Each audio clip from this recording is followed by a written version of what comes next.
أعوذ بالله من الشيطان الرجيم. بسم الله الرحمن الرحيم. وإذ قال ربك للملائكة إني جاعل في الأرض خليفة قالوا أتجعل فيها من يفسد فيها ويسفك الدماء ونحن نسبح بحمدك ونقدس لك قال إني أعلم ما لا تعلمون. وعلم آدم الأسماء كلها ثم عرضهم على الملائكة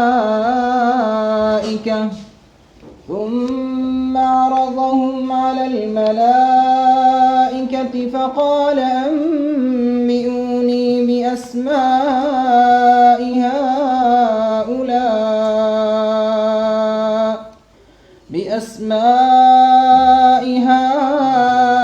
هؤلاء إن كنتم صادقين. قالوا سبحانك لا علم لنا إلا ما علمتنا إنك أنت العليم الحكيم. قال يا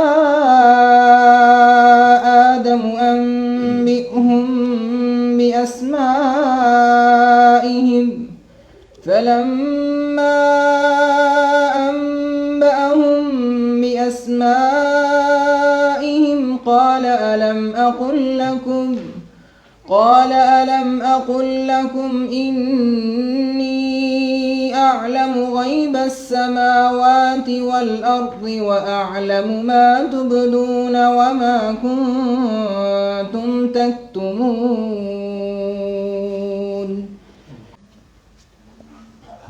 آپ ماشاءاللہ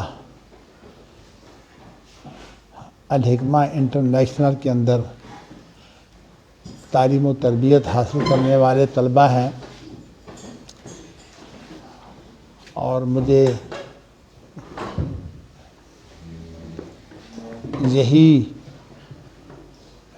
کشش ہے کہ میرے سامعین جو ہیں یہ میری باتوں کو گہرائی تک سمجھنے کے لیے صلاحیت رکھتے ہیں۔ اللہ تعالیٰ نے مجھے یہ کرم بخشا کہ میں بنیادی طور پر ایک عالم مسلمان گھرانے میں پیدا ہوا، اور میرے بزرگ جو تھے وہ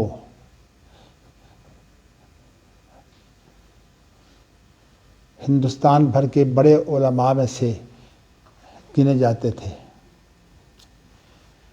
میں اس وقت ایک مختصر سی بات بطور تمہید کی کر رہا ہوں کہ ہندوستان کے اندر جس شخص نے وحی کو جو ہے وہ اپنی زندگی کا اوڑھنا بچھونا بنایا اور اس کے لیے اتنی بڑی ہمت دی، اتنی بڑی قربانی دی کہ تقریباً 60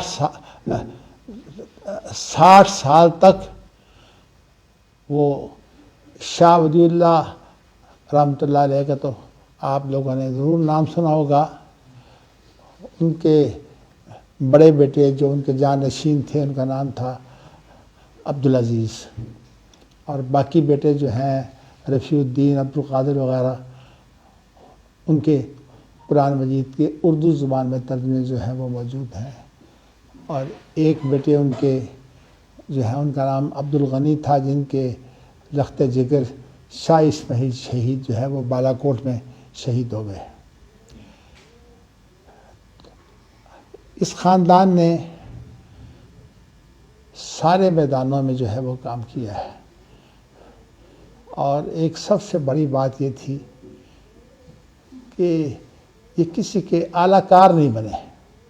جو کچھ انہوں نے کیا، انہوں نے اللہ رب العالمین کی وحی سے سمجھا، اور اس وحی کے مطابق کمزور ہوں یا طاقتور، انہوں نے جو ہے وہ اس وحی کو اس دنیا کے اندر جاری اور ساری کرنے کی کوشش کی۔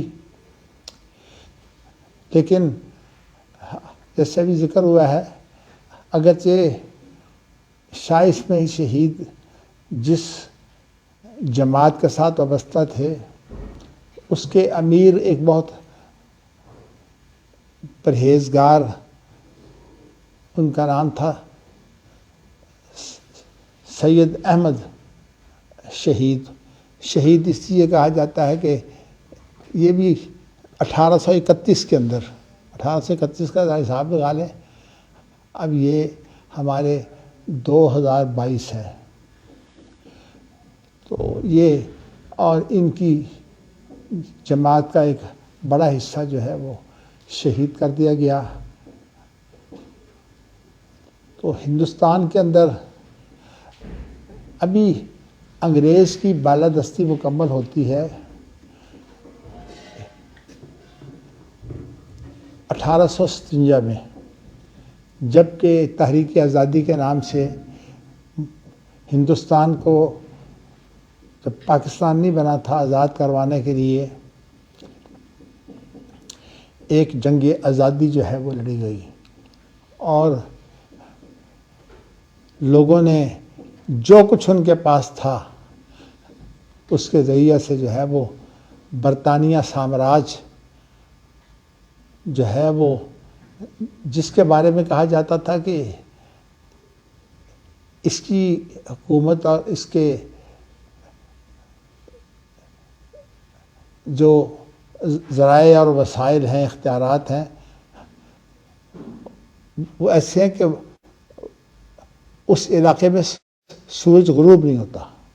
کیا مطلب ہے کہ جہاں کہیں سورج نکلتا ہے وہاں برطانیہ کا راج موجود تھا، اور برطانیہ نے جو ہے وہ ہندوستان کو غلام بنایا ہوا تھا۔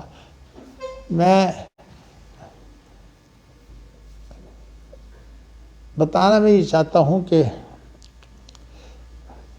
میری یہ ابتدا میں ہی کوشش رہی۔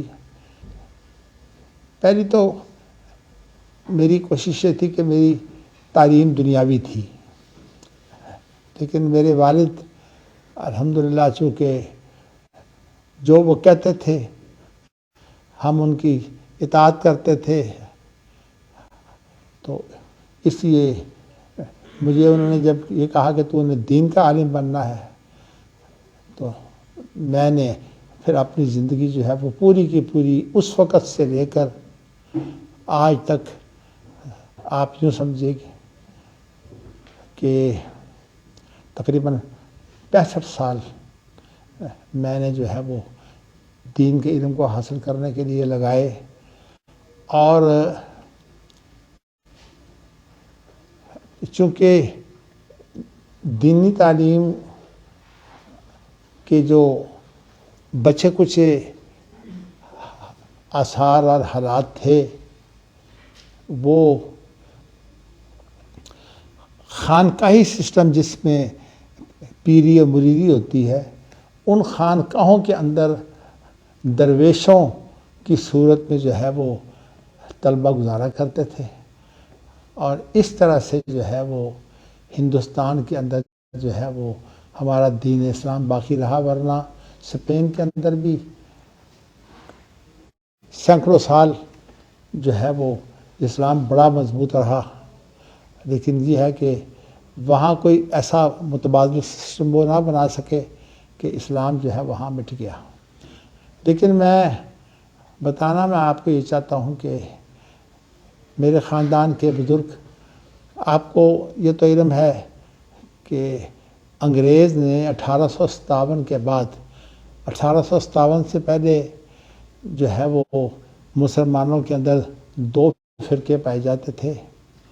ایک جو ہے وہ اپنے آپ کو اہل سنت کہتے تھے اور دوسرے جو ہیں وہ اپنے آپ کو شیعہ یا اہل تشیع کہتے ہیں. تو ان کو تو اس سے بہت پہلے مغلیہ خاندان کی حکومت میں جو مغل اعظم جلال الدین اکبر تھا اس نے ایک ایسا دین بنایا جس کے اندر ہندوؤں کو، مسلمانوں کو اور مسلمانوں کے فرقوں شیعہ کو سب کو اکٹھا کر کے جو ہے وہ اس نے جو ہے وہ ایک دین اس کے اندر ایسی تعلیمات داخل کی. مگر خطرناک بات یہ تھی کہ بادشاہ کو آنے والے جو ہے وہ سجدہ کرتے تھے.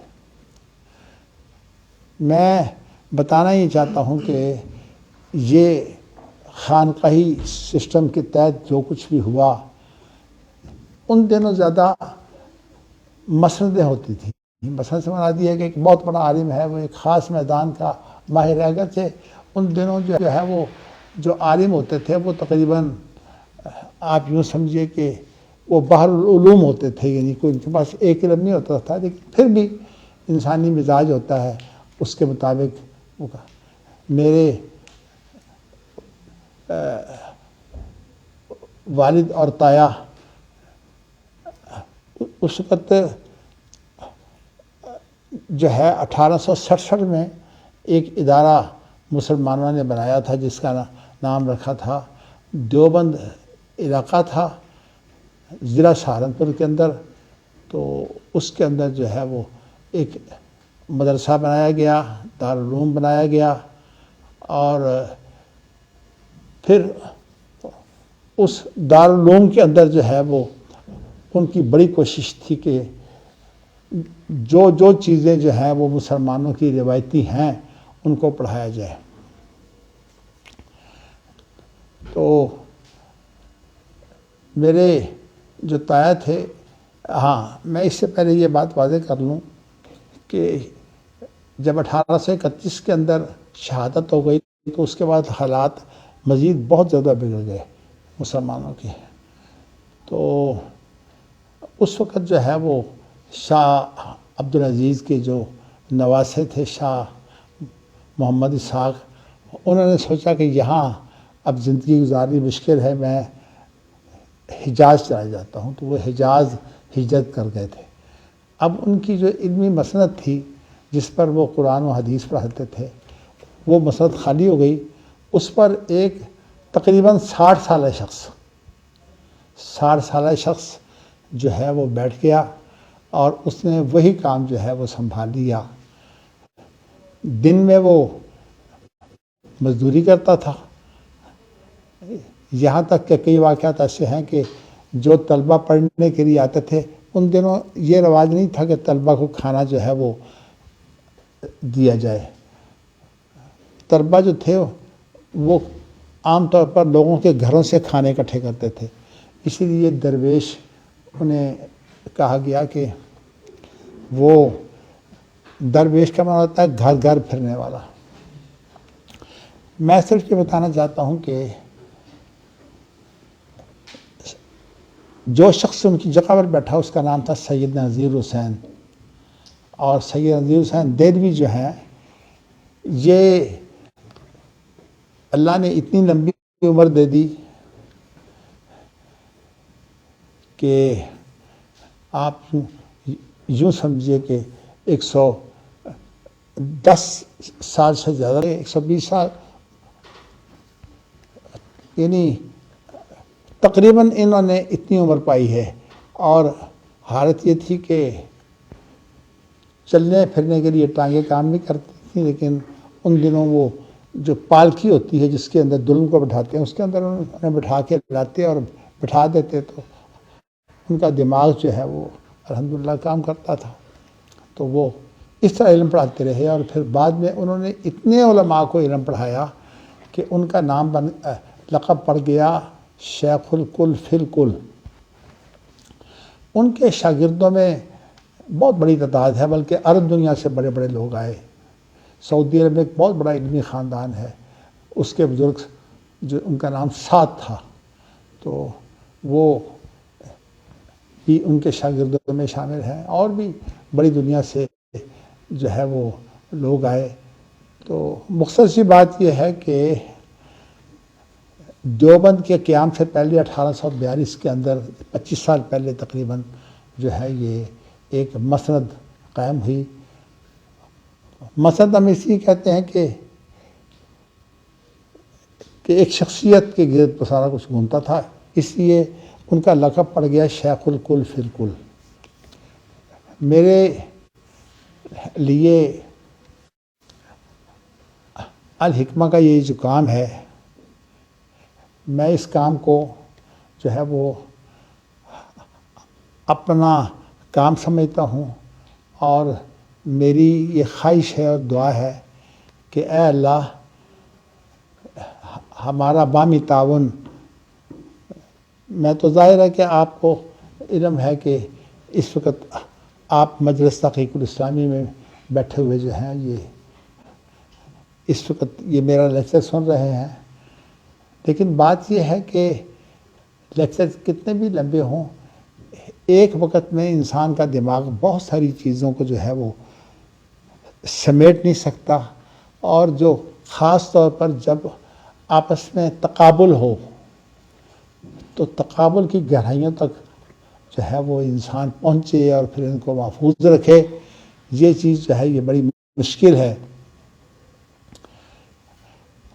میرے لیے آج کا موضوع جو تھا وہ اجتماعیات کا تھا۔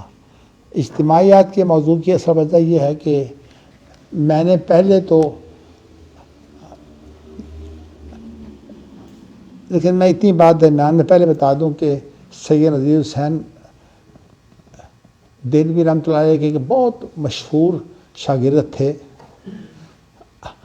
وہ علوم کے اتنے ماہر تھے کہ ان کی ایک چھوٹی سی کتاب ہے منطق کے نام سے، اردو زبان میں، اور اس کتاب کے اندر منطق کی جو شروع سے لے کر اعلیٰ تک بڑی بڑی 10-12 کتابیں ہیں، ان کو انہوں نے جمع کر دی ہے، اور کمال یہ ہے کہ اتنی آسان زبان ہے کہ ان کے بارے میں مشہور ہے کہ وہ چند جملوں میں مشکل سے مشکل بات سمجھا دیتے تھے۔ ان کا نام تھا حافظ عبداللہ غازی پوری۔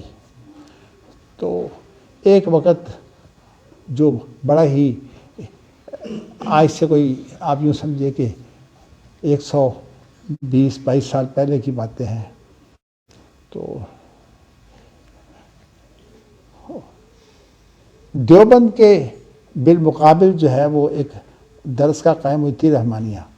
تو اس رحمانیہ کے علمی روح رواں جو ہے وہ میرے والد اور میرے تایا تھے، مگر میرے تایا کا نام اس لیے زیادہ لیا جاتا ہے کہ میرے والد ان سے 12-14 سال چھوٹے تھے، تو اس لیے استاد کی حیثیت سے نام انہی کا چلتا ہے، جن کا نام ہے حافظ عبداللہ محدث روپڑی۔ تو اس وقت جب یہ درسگاہ کھلی ہے، یہ تو 1921 میں کھلی ہے، تو اس سے پہلے یہ بات مشہور تھی کہ ہندوستان میں عالم دینی علوم کے ماہرین صرف جو ہیں وہ پائے کے 2 ہیں، ایک حافظ عبداللہ غازی پوری اور ایک حافظ عبداللہ امرتسری۔ اصل میں ہم امرتسری ہیں، یہ روپڑ اصل میں ایک بزرگ تھے مولانا محمد حسین بٹالوی، ان کی کوششوں سے جو ہے وہ میرے تایا جو ہے وہ روپڑ میں چلے گئے تھے۔ مقصد تو وہاں بھی جا کے یہی دین کا کام کرنا تھا، لیکن بات جو ہے وہ ذرا آگے بڑھانی چاہتا ہوں۔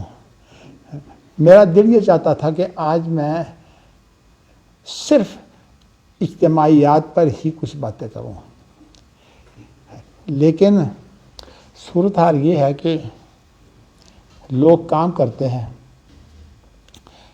اس وقت مدارس اگر میں کہوں تو تقریباً جو ہے وہ ہزاروں کیا لاکھ کے قریب مدارس موجود ہیں۔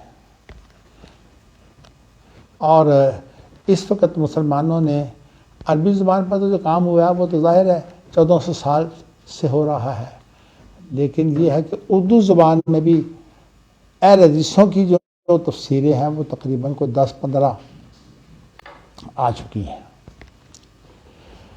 مجھے پتہ نہیں ہے کہ میں ویسے ذکر مناسب نہیں سمجھتا، لیکن مجھے کچھ اعصابی تکلیفیں بہت عرصہ پہلے سے ہیں، اور اعصاب جو ہیں وہ جسم کو آپس میں جوڑ کے رکھتے ہیں۔ جتنے اعصاب مضبوط ہوں گے اتنی انسان کی قوت برداشت اور انسان کی ہمت ہوتی ہے۔ تو میں نے یہ جو ابھی آپ نے آیت پڑھی ہے، اس آیت کی تفسیر جو ہے وہ میں نے آج آپ کے سامنے اس لیے بیان کرنی ہے کہ حافظ عبداللہ محدث روپڑی ہر سال قرآن مجید کا درس دیا کرتے تھے۔ اس کے اندر جو اس آیت کی وہ تفسیر بیان کرتے تھے، اس میں مسلمان تو بات کی بات ہے، انسان کا مقصد حیات کیا ہے، اور اس قرآن مجید کے حصے میں کیا بیان کیا گیا ہے۔ میں پہلے چیز آپ کو وہ بیان کروں گا جو میں جس کو حق سمجھتا ہوں، اور اس کے بعد جو ہے وہ اسی کے اندر اجتماعیات آئیں گی۔ پہلے میں آپ کو ایک اجتماعیات کے بارے میں معمولی سی بات ہے، لیکن عام طور پر لوگ اس کے بارے میں مغالطے کا شکار ہیں۔ ہماری عربی لٹریچر میں ایک لفظ استعمال ہوتا ہے، ما انا علیہ و اصحابی، جس پر میں ہوں اور میرے صحابہ ہیں۔ یہ عام طور پر کہا جاتا ہے کہ یہ اصل میں ایک حدیث اور ہے، خیر القرون کرنی، میرا زمانہ جو ہے وہ سب سے بہتر ہے، اور اس کے بعد پھر اس کے بعد میں آنے والا زمانہ، پھر اس کے بعد جو ہے وہ اس کے بعد آنے والا زمانہ، 3 زمانوں کے بارے میں۔ لیکن بعض روایات میں 4 کا بھی ذکر ہے۔ اصل میں ان روایتوں کو اگر اکٹھا کریں تو مفہوم اصل میں یہ بنتا ہے کہ اللہ کرن کہتے ہیں زمانے کو، زمانہ محمد مصطفیٰ صلی اللہ علیہ وسلم کا اکیلے نہیں تھا۔ ہم نے بات اجتماعیت کی کرنی ہے نا، اللہ کے رسول جو ہیں وہ اجتماعی طور پر صحابہ کے ساتھ جو تھے نا، وہ دنیا میں اسلام کو پھیلانے کے لیے آئے، اور آپ نے اس سلسلے میں جو 23 سال گزارے ہیں ان کے بارے میں کوئی بات میں نہیں کرنا چاہتا تاکہ بات لمبی نہ ہو جائے۔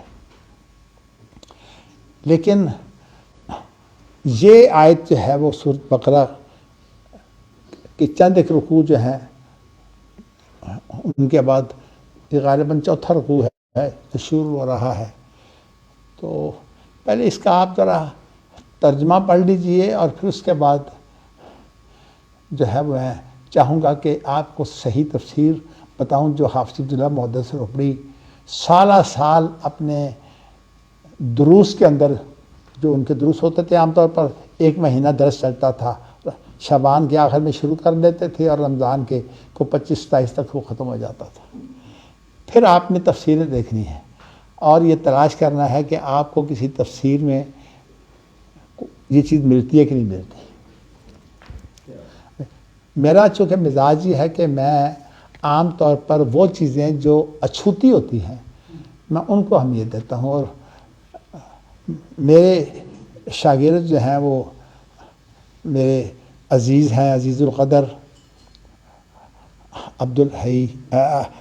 عبدالحنان کیلانی، ان کو یہ پتہ ہے کہ حافظ صاحب نے دینی علوم پاکستان کے تمام مشہور مدارس سے حاصل کرنے کے بعد، جن میں خاص طور پر اسی ذکر کرتا ہوں کہ ہمارے ہاں کچھ لوگ اپنے آپ کو اہل حدیث کہلاتے ہیں، میرے علوم کا بڑا حصہ جو ہے وہ میں نے اہل حدیثوں کے علاوہ جو ہے وہ جامعہ شریفیہ میں، جامعہ مدنیہ میں جو دیوبندی مدارس ہیں میں نے ان کے اندر بھی پڑھا ہے، اور اس کے بعد پھر میں نے پڑھایا،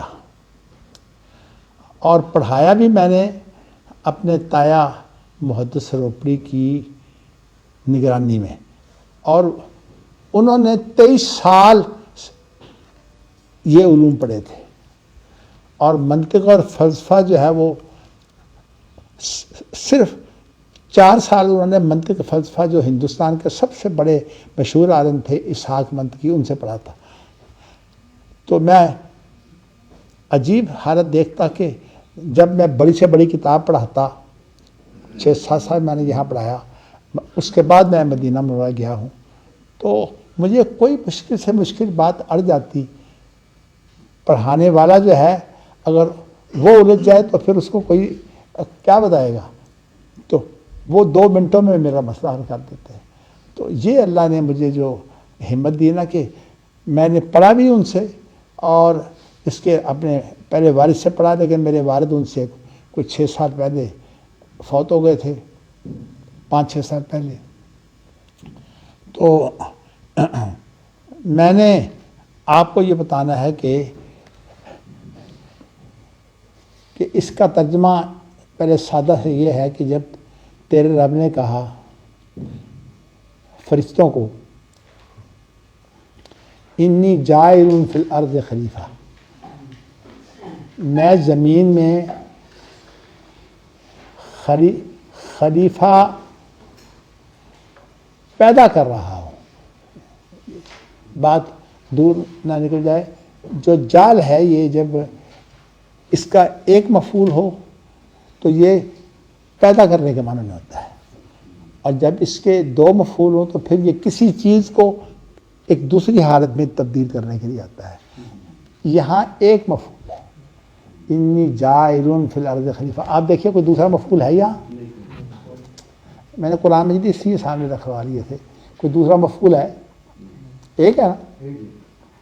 اس لیے اس کا ترجمہ یہ ہے کہ میں زمین میں جو ہے وہ ایک خلیفہ جو ہے یہ پیدا کرنے والا ہوں۔ میں نے لفظ خلیفہ کا ترجمہ نہیں کیا، وہ اس لیے نہیں کیا کہ میں صرف آپ کو ایک حوالہ دے دیتا ہوں تاکہ پھر اس کے بعد آپ تحقیق کرتے رہیں۔ ابن جریر طبری نے اور ابن کثیر نے، ان دونوں نے خلیفہ کا معنی یہ کیا ہے کہ بعض کے پیچھے آنے والے۔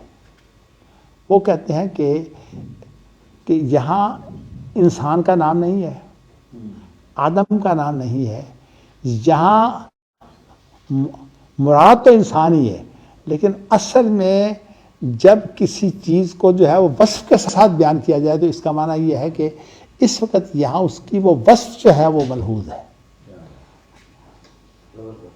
مثلا آپ کہتے ہیں کہ میں نے ایک مرد دیکھا، اس وقت تو مرد مراد ہوگا، لیکن آپ اگر کہیں کہ میں نے ایک رأیت رجلا عالما، میں نے ایک عالم مرد دیکھا، تو اس وقت مراد انسان نہیں ہوگا، مرد نہیں ہوگا، بلکہ ہوگا عالم۔ میں بات کو اصل میں اب اگر اصطلاحات میں لے گیا دور چلی جائے گی۔ اس کا ترجمہ ہے کہ میں زمین میں ایک ایسی مخلوق پیدا کر رہا ہوں جن کے اندر یہ ہوگا کہ پہلے کمزور بچہ، اس کے بعد پھر جوانی اور جوانی کی قوتیں اور جوانی کی دیوانیاں، اور پھر اس کے بعد انسان کی کمزوری، بڑھاپا، اور بڑھاپے کے بعد پھر انسان کا خاتمہ، اور پھر اسی طرح جو ہے یہ ایسے بھی ہوگا کہ اس زمین کے اندر جو ہے وہ جب وہ بسیرا ہوگا تو اس وقت ان کے آپس کے مقابلے ہوں گے، اور مقابلوں میں پھر یہ ہے کہ جنگ و جدال بھی ہوگی، اور اس طرح سے تباہیاں بھی مچیں گی۔ تو مقصد یہ ہے کہ یا تو ویسے ہی جیسے میں نے کہا ہے کہ انسان بوڑھا ہوا اس کے بعد اولاد آ گئی، یہ بھی ایک طریقہ ہے، لیکن ایک بہت دنیا کے اندر جو عام طریقہ رائج ہے جس کو ابھی تک روکا نہیں جا سکتا، تو اس میں یہ ہے کہ جنگوں کے ذریعے سے ایک دوسرے کے اوپر جو ہے وہ برتری۔ چونکہ یہ جو لفظ ہے خلیفہ کا، کہ ایک دوسرے کے پیچھے آنے والا یخلف و بعضہم بعضا، یہ ابن جریر طبری آپ نکالیے، ابن کثیر نکالیے تو اس میں آپ کو جو ہے یہ چیز مل جائے گی۔ یہ تفسیر اس کی صحیح تفسیر ہے۔ اب ہوا یہ کہ جس وقت یہ بات بتا دی تو آپ کو یہ بتاؤں کہ ہماری تفسیروں میں اکثر لکھا ہوا ہے کہ انسان کا علم جو ہے فرشتوں سے زیادہ ہے۔ یہ بالکل غلط ہے۔ اللہ نے جو نظام بنایا ہے، میں نظام تفصیل سے بیان نہیں کروں گا، اللہ نے جو نظام بنایا ہے وہ یہ بنایا ہے کہ اللہ تعالیٰ نے انسان کو پیدا کر کے جو ہے وہ اس کائنات کے چلانے میں بھی اللہ کا ایک نظام ہے، اور وہ نظام جو ہے وہ اللہ تعالیٰ نے فرشتوں کے ذریعہ سے قائم کیا ہوا ہے۔ تو فرشتے پرہیزگار بہت ہیں، لیکن فرشتے جو ہیں وہ برائی ان کے اندر ہے ہی نہیں، یعنی ان کی سرشت میں ہی جو ہے وہ، اس لیے جب ان کے اندر برائی ہے ہی کوئی نہیں تو بدی اور نیکی کی کشمکش تو ہوئی نہیں، جبکہ انسانی جو مزاج ہے اس کے اندر تو کشمکش ہوتی ہے۔ بلکہ قرآن مجید میں تو اللہ نے انسانی زندگی کا مقصد ہی یہ بیان کیا، بل نقذف بالحق علی الباطل فیدمغہ فاذا هو زاہق، کہ ہم جو ہے وہ حق اور باطل کو آپس میں ایک دوسرے کے ساتھ جو ہے وہ مڑ بھیڑ ہوتی ہے، اور پھر اس کے بعد کیا ہوتا ہے کہ باطل جو ہے وہ ظاہر ہو جاتا ہے، فاذا هو زاہق، وہ بھاگ جاتا ہے، اور مطلب اس کو شکست ہو جاتی ہے اور حق جو ہے وہ غالب آ جاتا ہے۔ تو یہ انسانی زندگی کا مقصد ہے۔ اب اس کے لیے اللہ تعالیٰ نے جو ہے وہ فرشتوں کو یہ چاہا کہ وہ انسان کی یہ جو کشمکش ہے نیکی اور بدی کی، انسانی مزاج یہ ہے کہ اس کے اندر نیکی کی طاقت بھی ہے، برائی کی طاقت بھی ہے، لیکن ظاہری طور پر اس دنیا کو اللہ نے اتنا رنگین بنایا ہے، زُیِّنَ لِلنَّاسِ حُبُّ الشہوات، میں صرف آیت پر اشارہ کر دیتا ہوں کہ انسان جو ہے وہ برائی کی طرف بھاگتا ہے، اور برائی اسے آسان معلوم ہوتی ہے، نیکی اس کے لیے مشکل معلوم ہوتی ہے۔ مگر میں نے چونکہ اس آیت کی تفسیر کے بعد آپ کو اسی سے پھر اجتماعیت، ہاں اجتماعیت کے بارے میں یہ کہنا چاہتا ہوں کہ یہ جو لفظ میں نے بولا نا ما انا علیہ وصحبی، یہ اس لیے بول رہا ہے کہ اللہ کے رسول کا جو زمانہ ہے وہ اکیلا نہیں ہے، وہ اصل میں اللہ کے رسول کی حیثیت ایک فرد کی ہے اور صحابہ کی حیثیت ایک جماعت کی ہے، تو وہ ایک اجتماعی نظام کے طور پر جو ہے وہ معنی علیہ وصحبی کا معنی یہ ہے کہ میری مثال انفرادی بطور فرد کے اگر دیکھنی ہو تو مجھے دیکھو، اور اگر اس پورے نظام کو دیکھنا ہو، اجتماعیت کو دیکھنا ہو، تو پھر میرے ساتھ صحابہ کو ملا کے دیکھو۔ اسی لیے صحابہ جو ہے وہ اجتماعی طور پر معیار حق ہے، اجتماعی طور پر، انفرادی طور پر نہیں۔ فَإِنْ آمَنُوا بِمِثْلِ مَا آمَنْتُمْ بِهِ فَقَدِ اهْتَدَوْا۔ چلیے بات جو ہے وہ میں یہ کہہ رہا ہوں کہ زیادہ لمبی نہ ہو جائے، لیکن آپ کو تفسیر سمجھ آ جائے، تاکہ آپ بعد میں پھر جب میں نے کہا 10-15 تفسیریں اردو میں موجود ہیں اور وہ اہل حدیث علماء کی ہیں، باقی اس کے علاوہ اور بھی بہت تفسیریں ہیں۔ تو میں نے جو بات آپ سے کہی ہے، اب ہوا یہ کہ پہلی بات تو یہ ہے کہ فرشتوں نے یہ بات جب یہ دیکھا کہ یہ ایک دوسرے کی جگہ پر آئیں گے، اس کا طریقہ کار ایک یہ بھی ہے کہ جنگ و جدل ہو اور طاقتور جو ہے وہ دنیا کے اندر غالب آ جائے اور جو کمزور ہے وہ مغلوب ہو جائے۔ تو اور ایک طریقہ یہ بھی ہے کہ انسان جو ہے پہلے کمزور، پھر جوان، پھر بڑھاپا، اور اس کے بعد انسان، بس ہر انسان کا جو ہے وہ موت برحق ہے۔ تو انہوں نے اس سے یہ سمجھا کہ اس کا معنی یہی ہے آپس میں جو جنگ و جدل ہے یہ تو خون بہانا ہے، اور یہ فساد فی الارض ہے، اس سے تو زمین پوری میں فساد پھیل جائے گا۔ تو انہوں نے اس لفظ خلیفہ سے سمجھا ہے. تو لفظ خلیفہ سے جب انہوں نے سمجھ لیا، میں نے یہ جو ابھی بات کہی تھی نا کہ فرشتے بہت بڑے عالم ہیں، آپ کو میں صرف ایک مثال سے سمجھاتا ہوں. آپ سب تقریباً جانتے ہوں گے کہ جان قبض کرنے والا اسرائیل ہے نا، اور آپ کو پتہ ہے کہ جب کافر کی جان نکالتا ہے یا اللہ کے دشمن کی جان نکالتا ہے تو اس روح کے جو ہیں وہ لاکھوں ذرے بن جاتے ہیں، ٹوٹ ٹوٹ کر نکلتی ہے یہ، تو وہ ایک ایک ذرے کو نکالتا ہے. اب آپ یہ بتائیے کہ اگر وہ عالم نہ ہو، جو ڈاکٹر جو ہے وہ جسم کے کسی حصے سے واقف نہ ہو، وہ اس کا آپریشن کر سکتا ہے؟ اس نے ایسی جان نکالنی ہے کہ ہر چیز کے اندر سے جو ہے وہ جان نکل جائے، اور دیکھنے کو چیز جو ہے وہ نظر آ رہی ہے لیکن اس میں جان نہیں ہے. تو اس لیے یہ بات میں آپ کو بنیادی طور پر کہہ دوں کہ فرشتوں کی جو ذمہ داریاں اللہ تعالیٰ نے اس نظام میں لگائی ہوئی ہیں، فرشتوں کے اندر جو قوت ہے وہ اصل میں وہ قوت اختیار اللہ نے دیا، لیکن وہ اختیار اللہ کے اختیار کے تابع ہے.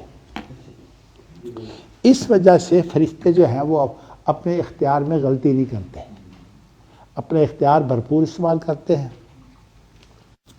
یہ میں نے بات آپ کو پہلے اس لیے بتا دی ہے. باقی میں آپ کو بتاؤں کہ انسان بڑے بڑے عالم ہیں. آج کل جو ہے وہ لوگ سمجھتے ہیں سائنسدان کتنا بڑا عالم ہوتا ہے، فلسفی کتنا بڑا آدمی ہوتا ہے، لیکن میں آپ کو بتانا اصل میں یہ چاہتا ہوں کہ کوئی آدمی بہت بڑا فلسفی ہو، لیکن فلسفیانہ مزاج عام طور پر تاریخی مزاج نہیں ہوتا.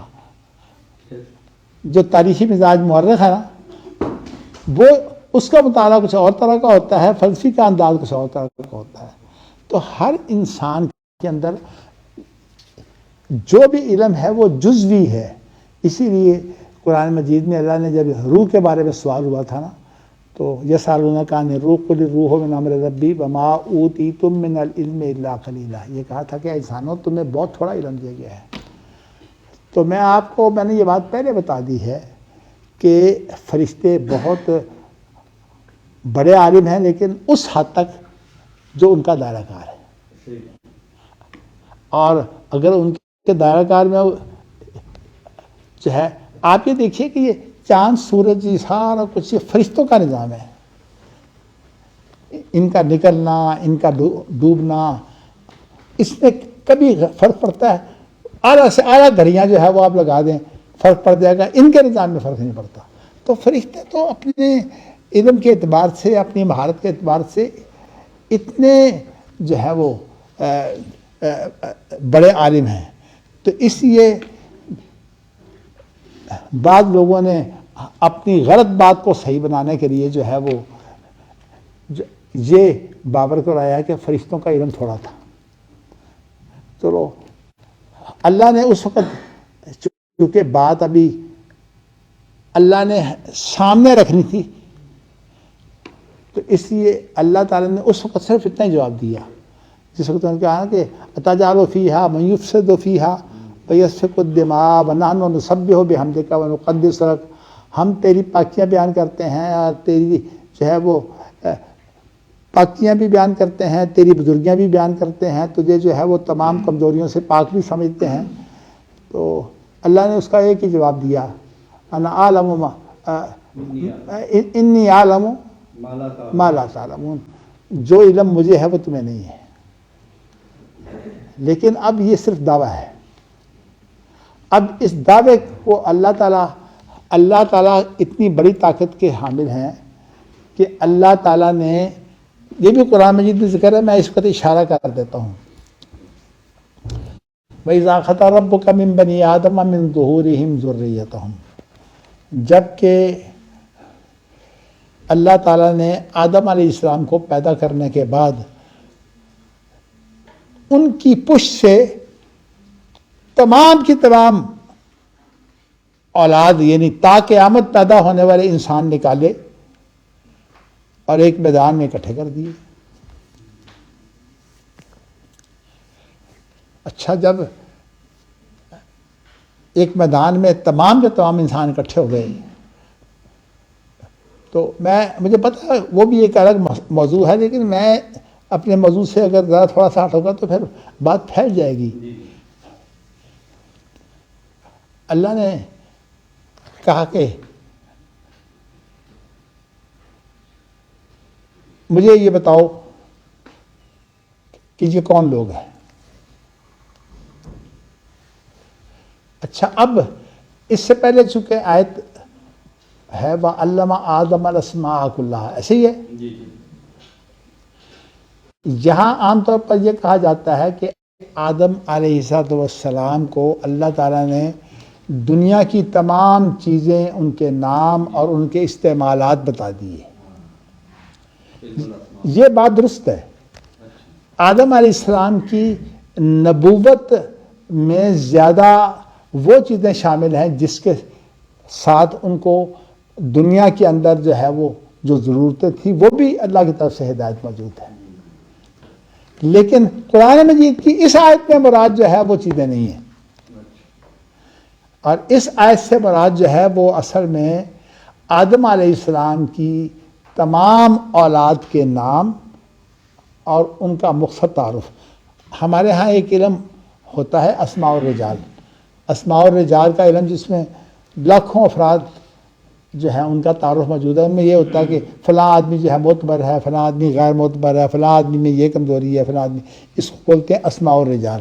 اصل میں یہاں مراد یہ ہے کہ وَعَلَّمَ آدَمَ الْأَسْمَاءَ كُلَّهَا، کہ آدم کو جو ہے وہ اللہ تعالیٰ نے تمام جو ہے وہ اپنی اولاد کا تعارف کروا دیا۔ میں صرف اشارہ کرنا چاہتا ہوں اس لیے کہ کتاب و سنت میں جو ہدایات ہیں وہ بکھری ہوئی ہیں، تو مثلا ایک واقعہ اس میں ذکر ہے کہ جب آدم علیہ السلام نے یہ دیکھا کہ ایک چہرہ بڑا چمک رہا ہے، اور آپ کو یہ پتہ ہونا چاہیے کہ ایک جو ہے وہ ایسے نبی تھے جن کو جو ہے وہ کتاب دی گئی، حالانکہ نبیوں کو کتابیں نہیں ملتی، کتابیں ملتی ہیں رسولوں کو، اور وہ اب ان کا میں تعارف دیتا ہوں۔ میں نہیں کہتا، آپ نام سے داؤد ان کا نام ہے، جن کے بیٹے سلیمان ہیں، تو چہرہ بڑا چمک رہا تھا، تو کہا کہ یہ میرا بیٹا جو ہے اس کا تعارف، تو اللہ نے تعارف کروا دیا۔ تو ان کو یہ فکر ہوئی کہ اتنا خوبصورت اور اتنا چمکدار چہرہ جو ہے، اس کی زندگی کتنی ہے؟ کہا کہ اس کی زندگی 60 سال ہے۔ تو آدم علیہ السلام کو اللہ نے بتا دیا تھا کہ آپ کی زندگی 1000 سال ہوگی۔ اب کہاں 1000 اور کہاں 60؟ ان کو خیال آیا کہ زندگی اب اللہ نے کیا ہوا ہے تو زیادہ جرت نہیں کی، کہا اللہ میری زندگی میں سے 40 سال اگر اس کو دے دیں اور 100 پورے کر دیں۔ اللہ نے کہا ٹھیک ہے، چلو جی، ان کی عمر 100 سال کر دی، اور آپ کی زندگی جو ہے وہ اس میں سے 40 سال کاٹ لیے۔ تو آپ ویسے قرآن مجید اپنے سامنے رکھیے، اسی کے لفظ سے بہت کچھ نکلنا ہے۔ اچھا، اس کے بعد جو بات جو ہے وہ ہمارے سامنے آتی ہے وہ یہ آتی ہے، پھر اللہ نے اسماء کی طرف جو ضمیر لوٹ رہی ہے وہ یہ ہے کہ علم آدم الاسماء کلہا، کیونکہ عربی زبان میں جو جمع مؤنث ہو اس کے لیے تو خیر ضمیر ہاں آتی ہی ہے، اور جو ہماری گرامر میں جمع مذکر سالم نہیں ہوتی اس کے لیے بھی ضمیر ہاں آتی ہے۔ لیکن دو چیزیں اگر پائی جائیں کہ ایک تو یہ بات پائی جائے کہ ذوی العقول ہوں، صاحب عقل ہو، اور پھر یہ ہے جمع مذکر سالم ہو، تو پھر اس کے لیے جو ہے وہ ضمیر جو ہے وہ ہا نہیں آتی۔ ہا اصل میں ایک تعبیر ہے کہ ان کو جماعت قرار دے کر، تو جماعت کا لفظ جو ہے وہ لفظوں میں یہ واحد مؤنث ہے، لیکن جمع مذکر سالم کے لیے جو ہے وہ یہ لفظ استعمال نہیں ہوتا۔ لیکن اس وقت ہماری بات یہ نہیں ہے، اس وقت ہماری بات یہ ہے کہ انسان ذوی العقول تھے، اس لیے فوراً یہاں ضمیریں ذوی العقول والی شروع کر دی ہیں۔ اس سے معلوم ہوا کہ اسماء سے مراد جو ہے وہ ذوی العقول ہیں، اور ذوی العقول بھی سارے نہیں، بات صرف انسانوں کی ہو رہی ہے، اس سے مراد سارے انسان ہیں۔ اب آپ دیکھیے ثم عرضہم علی الملائکہ، پھر جو ہے ان کو عرضہم ہے، عرضہا نہیں ہے،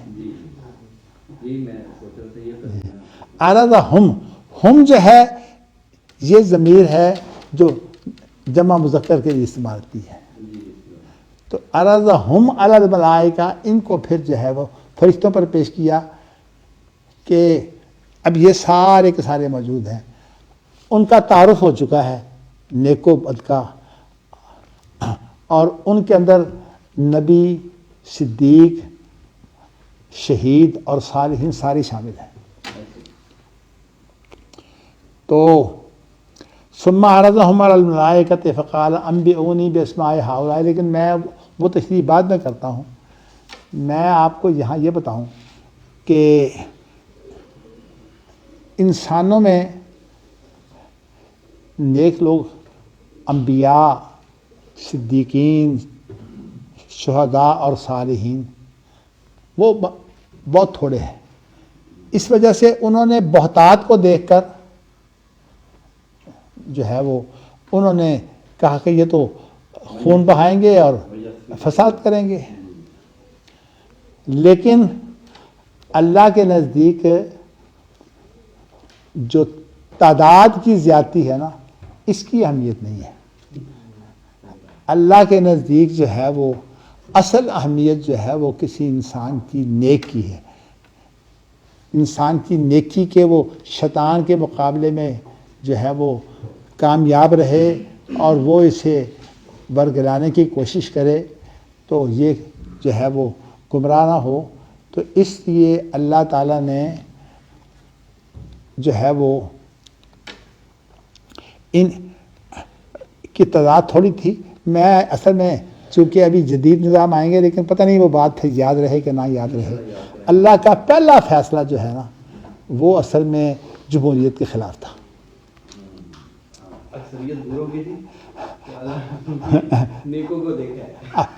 اب دیکھیے اکثریت جو ہے وہ پھر اس میں کوئی شبہ نہیں ہے، بات دور نہ کہیں نکل جائے، ورنہ میں آپ کو وہ حدیث سناتا جب اللہ کے رسول صلی اللہ علیہ وسلم نے آدم سے کے بارے میں بتایا کہ آخرت کے دن اللہ آدم سے کہیں گے اپنی اولاد میں سے جنتیوں کو اور جہنمیوں کو الگ کر دو، تو وہ کہیں گے کس حساب سے؟ کہا کہ جہنم کے لیے 999 اور جنت کے لیے 1۔ اب ماشاءاللہ آپ میں سے جو پیچھے بیٹھے ہوئے ہیں نا، وہ پیچھے آپ دیکھ رہے ہیں، جو آدمی جہاں اونگ رہا ہے، مجھے پتا ہے گہری باتیں ہوں گی تو اس کو تھوڑی سی تھپکی دے دو پیچھے سے۔ یہ دیکھو 2-3 آدمی جو ہے وہ اونگ رہے ہیں اس پر، تاکہ یہ ہوش میں آ جائیں۔ اچھا اب جو ہے کہ اب صورتحال یہ بنی ہے ثم عرضہم علی الملائکہ، پہلے کیا کیا کہ آدم کو تعارف ہو گیا، وَإِذَا أَخَذَ رَبُّكَ مِن بَنِي آدَمَ، اس آیت کو اگر آپ غور کریں گے تو میں اس آیت کے ساتھ ایک اور چیز ہے جو آپ مجھے یاد کروائیے گا، وہ سوالوں کے اندر میں اس کا جواب دوں گا۔ جی تو صورتحال یہ بنی کہ اب جمہوریت کی ہو گئی نفی کہ اللہ نے نیکوں کی تعداد اتنی تھوڑی اور فیصلہ ان کے پیش نظر کیا ہے، تو اس لیے اللہ جو ہے وہ خود جمہوریت کے حامی نہیں ہے۔ بس اتنی بات ہی کافی ہے، باقی یہ باتیں پھر رہیں گی۔ اب چلیے اس کے بعد پھر لفظ یہ آتا ہے کہ فقال انبئونی باسماء ہؤلاء. اب فرشتوں پر فرشتوں سے پوچھا جا رہا ہے کہ یہ ساری جو انسان ہیں ان کے بارے میں تم بتاؤ بھائی، کہ تم جو کہتے تھے کہ یہ خون بہائیں گے اور یہ جو ہے فساد کریں گے، اب یہ بتاؤ کہ یہ اتنے بڑے بڑے جو سمندر اور پہاڑ جو موجود ہیں، جن کے ساتھ یہاں تک آزمائشیں آئیں کہ ایک شخص کو مسلمان ہونے کے بعد جو ہے وہ آرا لے کر درمیان میں رکھا اور 2 ٹکڑے کر دیا، بس میں اشارے کر سکتا ہوں.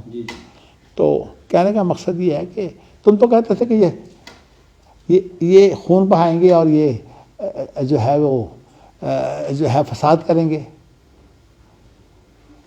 اب وہ پریشان ہو گئے کہ بھئی انہوں نے جو پہلو انسان کا سامنے رکھا تھا وہ ان کی تعداد کو دیکھ کر رکھا تھا کہ ان کی اکثر تعداد جو ہے وہ قتل و غارت کرے گی، اسی طرح دنیا کے اندر غلبے ہوں گے. تو اسی طرح دنیا کے اندر جو آدمی قتل نہ ہو، برے آدمی زیادہ ہی ہوتے ہیں، بلکہ قرآن مجید میں کہ لفظ ہے وَإِن تُطِعْ أَكْثَرَ مَنْ فِي الْأَرْضِ يُضِلُّوكَ عَنْ سَبِيلِ اللَّهِ، اگر تم اکثر کے پیچھے لگو گے تو تمہیں یہ حق سے ہٹا دیں گے. اچھا خیر، میں آپ کو بتانا ہی چاہتا ہوں کہ یہاں بھی حال کہنا کافی تھا. فقال انبئونی باسمائہا، نہیں، ہم ضمیر ہے اور ہؤلاء جو ہے وہ اس میں اشارہ ہے. اس میں اشارے کا معنی یہ ہے کہ وہ وہاں سامنے موجود تھے. کہا کہ یہ جو تمہارے سامنے ہیں، اب تو تمہارے سامنے سب کچھ آ گیا نا، اب یہ بتاؤ کہ اب ان کے حالات تم بتاؤ. یعنی اب یہ بتاؤ کہ یہ وہ ہیں جو صف کے جمع کرنے والے ہیں یا فساد کرنے والے ہیں.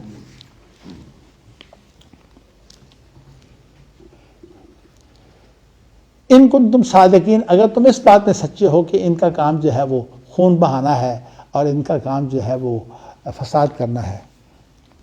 تو حافظ عبداللہ محدث روپڑی جو ہے وہ اصل میں بات یہ ہے کہ وہ جب بات کرتے تھے تو صبح کی نماز کے بعد بات شروع ہوتی تھی اور شام ہو جاتی تھی. ہمارے پاس اتنا ٹائم نہیں ہے، لیکن میں صرف آپ کو یہ اس لیے بتا رہا ہوں. حافظ صاحب نے تفسیر شروع کی، یہ تفسیر انہوں نے صرف پہلے پارے کی تفسیر جو ہے وہ مکمل کی ہے، اور وہ تفسیر مجھے ابھی تک مل نہیں سکی. میں نے بہت جو لوگ ہیں تلاش کی ہے کہ لیکن مجھے اس لیے نہیں کہ میں تو خود ان دروس میں پتہ نہیں کتنے درسوں میں شامل ہوا ہوں اور میں نے خود سنا ہے، اس لیے جو کہ میں بیان کر رہا ہوں ان کی تفسیر میں وہ بیان کر رہا ہوں. اچھا، اب باسماء ہؤلاء سے بھی معلوم ہو رہا ہے کہ یہ سامنے سارے انسان موجود ہیں اور یہ بھی جو ہے ذوی العقول کے لیے ہے. اچھا، قالوا سبحانک لا علم لنا. اب فرشتے چونکہ اس مشاورت میں اللہ نے ہمیں اس مشاورت کے ذریعے سے ہمیں طریقہ بتایا ہے کہ کیسے مشورہ کیا جاتا ہے اور کیسے فیصلے کیے جاتے ہیں. یہ ہمارے لیے ایک نظام اللہ تعالیٰ جو ہے وہ اس میں اور بھی بہت سی چیزیں ہیں، نظام اس کے اندر ہمارے لیے سبق ہے. انہوں نے جواب یہ دیا کہ سبحانک، اللہ تو پاک ہے، تو غلطی سے پاک ہے. لا علم لنا الا ما علمتنا، ہمیں تو جتنا علم ہے ہم تو اس کے مطابق ہم نے بات کر دی ہے. اچھا، یہاں اب مفسرین تقریباً جدید دور کے مفسرین، اور خاص طور پر میں اہل حدیث کا نام اس لیے دیتا ہوں کہ یہ کہتے ہیں ہم کتاب و سنت سے بات کرتے ہیں، انہوں نے لکھا ہوا ہے کہ یہاں سے آدم کی فضیلت ثابت ہوئی کہ علم آدم کے پاس سب سے بڑھ کر ہے. حافظ عبداللہ روپڑی ایک سوال اٹھایا کرتے تھے، وہ کہتے تھے کہ امتحان لو اور امتحان کے وقت کچھ طلبہ کو جو پرچہ ہے وہ بتا دیا جائے اور وہ ان کو جب پرچہ بتا دیا جائے، سکھا دیا جائے کہ اس کا جواب کیا ہے، اور پھر وہ فرسٹ آ جائیں تو انہیں یہ کہنا کہ دیکھو یہ کتنے قابل ہیں. یہ کوئی معقول بات ہے؟ جو بات تعریف میں کی جا رہی ہے حقیقت میں وہ کم ہے. جی، انسان کی تعریف میں جو کی جا رہی ہے وہ حقیقت میں بہت بڑا ایک مذمت ہے. اللہ کے اوپر بھی اللہ کے اوپر جو ہے الزام آئے گا کہ بھئی کیا ایک چیز بتا دی، فرشتوں کو پتہ ہی نہیں. اچھا یہ چیز بعد میں آ رہی ہے، قرآن مجید کے اندر اس کی صراحت موجود ہے، ابھی آگے آئے گا۔ آپ نے شاید کبھی تفسیروں پر غور کیا ہے کہ نہیں، میں نے اس لیے اس تفسیر کو کر دیا کہ پتہ نہیں میری کتنی زندگی ہے، مجھے پتہ ہے کہ میرا موضوع جو ہے وہ دوسرا بھی ہے، لیکن دیکھتے ہیں انشاءاللہ تعالیٰ۔ لیکن یہ میں نے سوچا کہ یہ آیت پڑھی گئی ہے تو کم از کم آپ کو اتنا تو بتا دوں کہ اس لیے کہ تفسیریں اس سے خالی ہیں تقریباً۔ پرانی تفسیروں میں اصل میں اس طرح کی دنیا تھی کوئی نہیں، جیسے کہ ابن کثیر اور ابن تیمیہ اور ابن قیم وغیرہ، تو اصل میں ان کے اندر بعض چیزوں کی وضاحت نہیں ہے، لیکن یہ جو ہے نا خلیفہ کی بات وہ بڑی خطرناک قسم کی بات ہے، وہ میں بعد میں بتاؤں گا۔ اس لیے کہ آپ نے مجھے یہ کہا ہے کہ جو ہمارے ہاں مختلف مفکرین ہیں نا، آپ نے ان کی فکری تعبیرات بھی ہمیں بتانی ہے، تو اس لیے اس وقت میں آپ کو یہ بتاؤں گا کہ فکری تعبیر کیا غلط ہے۔ اچھا جی، انہوں نے کہہ دیا کہ تو پاک ہے، ہمیں تو اتنا ہی علم ہے جو ہمیں بتایا گیا ہے، اور فرشتوں کو جو ہے وہ اپنا دائرہ کار کے مطابق جو ان کا اپنا میدان ہے، انسان بھی، کوئی انسان یہ نہیں کہہ سکتا کہ میں ہر فن مولا ہوں، بلکہ انسان فرشتوں سے بہت کم ہوتا ہے۔ فرشتوں کے پاس، کیونکہ فرشتوں نے تو اللہ تعالیٰ کی جو یہ ربانیت ہے اس کے اندر کام کرنا ہے، اس لیے ان کی باریکیاں جو ہے وہ ہم نہیں اس تک پہنچ سکتے۔ چلیے، تو اب اس کے بعد جب انک انت العلیم الحکیم، پھر اس کے بعد اللہ نے آدم سے کہا، تو پھر قال یا آدم انبئہم باسمائہم، پھر آدم سے کہا، پھر اب آدم نے جب تعارف کرایا نا، تو آدم نے اس کے اندر جو اولاد میں سے بڑے بڑے نبی، بڑے بڑے صدیق، بڑے بڑے شہداء اور بڑے بڑے صالحین، ان کا جب ذکر کیا تو اب بات جو ہے وہ مزید کھل گئی کہ جب اچھا یہاں بھی دیکھیے باسمائہم ہے، باسمائے ہا نہیں ہے، مراد یہ کہ ذوی العقول ہیں، جو صاحب عقل ہیں۔ انبئہم باسمائہم فلما انبأہم باسمائہم، دیکھیے کتنا اللہ تکلف کر رہے ہیں، وہ اس لیے کر رہے ہیں کہ یہاں مراد ذوی العقول ہیں جی۔ جب اللہ نے ان کا اسماء الرجال کی بات ہو رہی ہے، میں اسماء الرجال کا لفظ اس لیے بولتا ہوں کہ یہاں صرف نام مراد نہیں ہے، اسماء الرجال میں تھوڑا سا مختصر تعارف بھی ہوتا ہے کہ وہ ہے کس معیار کا آدمی، کس درجے کا آدمی ہے۔ تو اللہ کیا کہتے ہیں کہ جب آدم نے بتا دیا تو اللہ کہتے ہیں قال الم اقل لکم انی اعلم غیب السماوات والارض واعلم ما تبدون وما کنتم تکتمون، کہ میں نے تمہیں یہ نہیں کہا تھا، اس وقت کہا تھا نا انا اعلم ما لا تعلمون، تو میں نے تمہیں کہا نہیں تھا۔ اب یہ اسی کی کہ میں تو جو چیز سامنے ہو اس کو بھی جانتا ہوں، اور جو چیز سامنے نہ ہو میں اس سے بھی واقف ہوں، تو اس لیے یہاں ذرا تھوڑی سی تشریح کر دی ہے۔ انی عالم ما لا تعلمون سے مراد جو ہے وہ آسمان اور زمین کی جو غیب چیزیں ہیں اللہ تو ان کو بھی جانتے ہیں۔ اچھا، اس کے بعد اگلا لفظ جو ہے وہ اب صریح ہے، اس نے صراحت کر دی کہ وَأَعْلَمُ مَا تُبْدُونَ وَمَا كُنْتُمْ تَكْتُمُونَ، میں جانتا ہوں جو تم ظاہر کر رہے ہو اور جو تم چھپا رہے تھے۔ یعنی اب تو تم بھی جو ہے وہ مان رہے ہو بڑے بڑے نیک اس میں موجود ہیں، اور اس وقت جب بات ہوئی تھی اس وقت ایک پہلو بیان کر دیا اور جو دوسرا پہلو تھا نا جو وہ چھوڑ دیا۔ تو اچھا اسی لیے وہاں لفظ کنتم لے آئے، کنتم جو ہے وہ ماضی کے لیے ہوتا ہے کہ اس وقت تم چھپا رہے تھے۔ اچھا، ظاہر تم جو کر رہے ہو، ایک تو ظاہر اس وقت کیا وہ بھی اس میں شامل ہے۔ یہاں اصل میں بسا اوقات مضارع کا جو صیغہ ہے نا وہ دوام کے لیے آتا ہے، تم نے اس وقت جو ظاہر کیا تھا فساد اور سفک دماء، ایک تو وہ چیز ہے، اور ایک وہ ہے کہ وما کنتم تکتمون، جو تم چھپا رہے تھے، وہ کیا؟ وہ پہلو جس کے ساتھ ایک ایک آدمی جو ہے وہ ہزاروں پر نہیں لاکھوں پر باری ہوگا.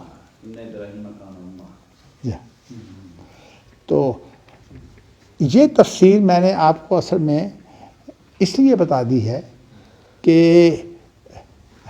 اب آپ نے جو میں نے بات کرنی ہے، تقریباً ہر مکتبے میں میرے خیال میں 8-10 تفسیریں جو ہیں وہ موجود ہیں اس طرح کی اردو کی. اب میں خاص طور پر مجھے بڑا دکھ ہوتا ہے، میرے بھتیجے ہیں جو خاندانی، تو ظاہر ہے کہ میرے ایک اور تایا تھے، حافظ عبداللہ مدثر روپڑی بھی میرے تایا تھے، ایک اور میرے تایا تھے، ان کا نام تھا میاں عبدالواحد. وہ بیچارے پرہیزگار بہت تھے لیکن علم والے نہیں تھے. تو انہوں نے یہ کام کیا کہ ان کا بیٹا شہید ہو گیا جوانی میں ہی، تو انہوں نے جو ہے وہ اپنے پوتوں کو پھر جو ہے وہ پڑھایا. ان میں سے عبدالوہاب کو تو خاص طور پر جو ہے وہ میں نے 8 سال یہاں سے علم مکمل کروایا، پھر اس کے بعد سارا سال وہ پڑھاتا بھی رہا یہاں ہمارے یہاں. بات دور نہ نکل جائے، عبدالوہاب نے تفسیر لکھی ہے اور تفسیر کر رہا ہے باقاعدہ. میں نے جب یہ جگہ دیکھی میں نے کہا کہ تم دعویٰ کرتے ہو روپڑی ہونے کا؟ یہ ٹھیک ہے عمر کے حساب سے تو اللہ نے، یعنی اس کے حافظ عبداللہ روپڑی کی موت کے تقریباً 30-40 سال بعد اس کی پیدائش ہوئی ہوگی. تو میں نے کہا کہ تم جو ہے وہ جو بھی بات کہتے ہو، کم از کم میں تمہارا اس وقت چچا موجود ہوں، کم از کم مجھ سے بات کر لیتے، مجھ سے پوچھ لیتے. یہ علم کے بارے میں جو بخل ہوتا ہے نہ پوچھنا، یہ کوئی عقل مندی کی بات نہیں ہے. تو میں نے آپ کو یہ تفسیر اس لیے بتائی ہے. ہاں 3 جلدیں اس سے چھپ بھی چکی ہیں، تنظیم عربی میں باقاعدہ آ رہی ہے وہ. ہاں اس کی پہلی جلد نکالو تو اس میں نکالو. انہوں نے لکھا ہوا ہے ایک تو علم کی فضیلت ہے. علم کی فضیلت وہی بات جو عبداللہ مدثر روپڑی سوال کیا کرتے تھے کہ کسی کو پرچہ بتا دو اور کہو یہ دیکھو یہ فرسٹ آ گیا ہے.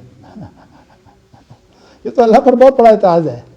اصل میں بات یہ ہے کہ یہاں اللہ تعالیٰ نے، چونکہ انسانی زندگی کا مقصد یہ ہے کہ اس میں کشمکش ہوگی نیکی اور بدی کی، تو جو بدی کے مقابلے میں جو ہے وہ ڈٹ کر نیکی کریں گے وہ ہے اصل میں جو اللہ کے نزدیک جو ہے وہ پہاڑوں کی طرح مضبوط انسان ہے. اور یہ آپ کو بتاؤں کہ یہ اللہ تعالیٰ جو ہے جب ایمان کی قوت دیتا ہے تو پہاڑوں سے ٹکرانے والے لوگ بھی جو ہیں موجود ہوتے ہیں. چلیے میں نے آپ کو یہ بات اس لیے بتا دی کہ مجھے پتہ نہیں، اصل میں بھی تھوڑا سا آپ کو بتا چکا ہوں کہ مجھے کوئی اعصابی تکلیف ہے، اس کی وجہ سے میری طبیعت جو ہے وہ بسا اوقات گری رہتی ہے. تو ہاں دیکھیے خلیفہ کی صراحت یہ ہے. ہاں آپ نے چلیے پوچھ لیجیے، میں یہی بتا دیتا ہوں. اصل بات یہ ہے کہ آپ نے یہاں لکھا ہوا ہے کہ اسلام کی انقلابی و فکری تعبیرات جماعت اسلامی تنظیم اسلامی میں اجتماعیات کے مناہج. اصل میں مولانا مودودی جو ہے وہ اس طرح تو انہوں نے جو صحیح عقیدہ کے حامل لوگ جو ہے ان سے پڑھا نہیں، لیکن ذہین بہت تھے. اللہ انہیں غریق رحمت کرے، غلطی انسانوں سے ہوتی ہے. انہوں نے جو ہے وہ خلیفہ کی بات کی ہے اور وہ کہتے ہیں کہ خلیفہ سے مراد اصل میں یہاں اللہ کا خلیفہ ہے. وہ کہتے ہیں کہ یہ اللہ کا خلیفہ ہے. اور اللہ کی خلیفہ کا کیا معنی ہے؟ اللہ کے خلیفہ کا معنی یہ ہے کہ اللہ نے اپنے اختیارات جو ہیں وہ انسان کو دے دیے، اور اس میں بڑے بڑے جو فاضل لوگ جو ہیں وہ بھی اس کا شکار ہو گئے. اور مجھے بڑا دکھ ہے کہ میرے سسر جنہوں نے نہایت شاندار کتابیں لکھی ہیں، تفسیر بھی لکھی ہے، تفسیر القرآن، وہ بھی شکار ہو گئے. یہ بات جو ہے وہ ان کو سمجھ نہیں آئی اب بات چونکہ باریک ہے، اللہ کا وصف اختیار جو ہے اور ایک انسان کا وصف اختیار ہے، کیا ان دونوں کی حقیقت ایک ہے؟ یہ تو گمراہی کی بنیاد ہے کہ وجود انسان کا بھی ہے، وجود اللہ کا بھی ہے، کیا دونوں وجودوں کی حقیقت ایک ہے؟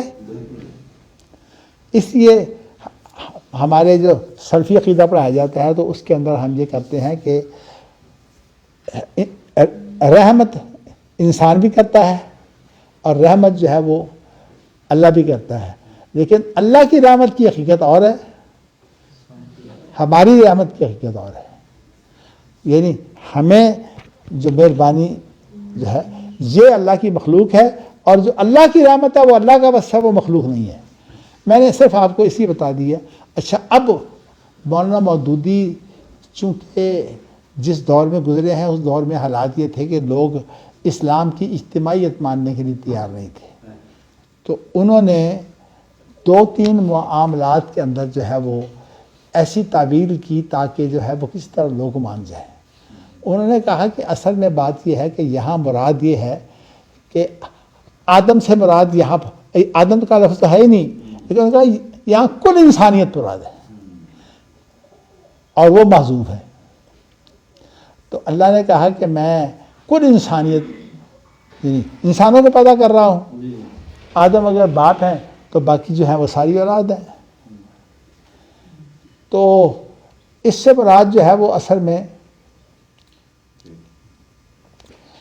اس سے مراد جو ہے وہ یہ ہے کہ انسانوں میں سے ایک ٹولہ جو اللہ تعالیٰ کی شریعت کے مطابق دنیا میں کام کرے گا۔ ہماری زندگی کے بہت سے شعبے ہیں، ان میں جو کام کرے گا وہ اصل میں اللہ کا خلیفہ ہوگا۔ اور ساتھ ہی لفظ لکھ دیا کہ یہیں سے اسلام کے اندر جمہوریت کا تصور جو ہے وہ پیدا ہوتا ہے، یعنی یہاں سے ظاہر ہوتا ہے کہ اسلام جمہوریت کا حامی ہے۔ ایک تو خیر، مگر میں آپ کو ایک فتویٰ بتا کر آگے بڑھنا چاہتا ہوں کہ خواہ مولانا مودودی ہوں یا میرے بزرگ ہوں، ان دونوں کی اصل میں غلطی یہ ہے کہ انہوں نے یہ نہیں سوچا کہ اللہ کا وصف کسی بندے میں آ ہی نہیں سکتا۔ اللہ نے کوئی اختیار دیا، اپنا اختیار نہیں دیا، اللہ نے وہ اختیار بندے کے اندر پیدا کیا ہے۔ یہ بات تو بالکل بجا ہے، لیکن شاہ ولی اللہ صاحب بھی کہتے ہیں کہ ایک خلافت عامہ ہے، ایک خلافت خاصہ ہے۔ میں کہتا ہوں اس وقت ہم اوروں کا نام لیں گے تو پھر وضاحت میں وقت گزر جائے گا۔ یہاں اصل میں مولانا مودودی نے یہاں سے اسلام کے اندر جمہوریت ثابت کی ہے، اور لیکن چونکہ بات چل رہی ہے، پتہ نہیں پھر زندگی میں سامنے آئے کہ نہ آئے، ایک اور جگہ پر بھی مولانا مودودی سے یہی غلطی ہوئی ہے، اور وہ وَإِذَا أَخَذَ رَبُّكَ مِن بَنِي آدَمَ مِن ظُهُورِهِمْ ذُرِّيَّتَهُمْ سے پہلے جو آیت ہے نا، وہ میں اس کے بارے میں آپ کو بتا دینا چاہتا ہوں۔